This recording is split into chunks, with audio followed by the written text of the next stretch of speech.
یه لحظه بریم این ویدیو رو با هم دیگه نگاه کنیم. اتچمنت HDR آقا بالاخره وان شات ترین اتچمنت HDR پیدا کردم که از نوک انگشت پا هم میزنی وان شات. خودتون همینطوری که دارید میبینید HDR رو ریموو نکردم و خودتون میتونید ببینید که از هر کجا که میزنی دمیج 100% میشه. یعنی واقعا خفنه. این خوراک دوئل ها، خوراک رنگ اصلا خیلی خفن. این تازه فقط این نیست، اتچمنت برای بتلش هم چیدن. بتلش از موجیش هم خفن تره. خیلیاتون درخواستش کرده بودید چون HDR در حال حاضر بهترین اسنایپ بازی.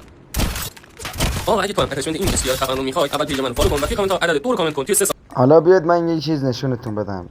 من یه دونه اشتیار چیدم. اشتیار اصلا اتچمنت نداره. خودتون دارین میبینید. همین مچ رو استارت میکنم. فقط شما این جا رو نگاه کنید. فقط کامنت مفت دارن از ملت میگیرن و حمایت الکی.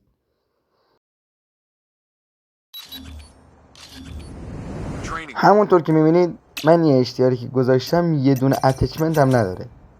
حالا اینجا رو نگاه کنید. کلن اشتیار وان شاته، هد وان شات، وسط وان شات، دل وان شات، پا وان شات، یه دونه اتچمنت.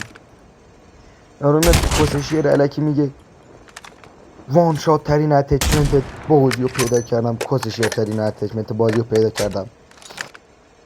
اینجا رو نگاه کنید 50,000 تا کامنت. داداش به خدا کم نیست 50,000 تا کامنت مو. آخر همین ویدیو یه دونه اتچمنت اشتیار برای هم برای مولتی هم برای بتل براتون گذاشتم. عشق من.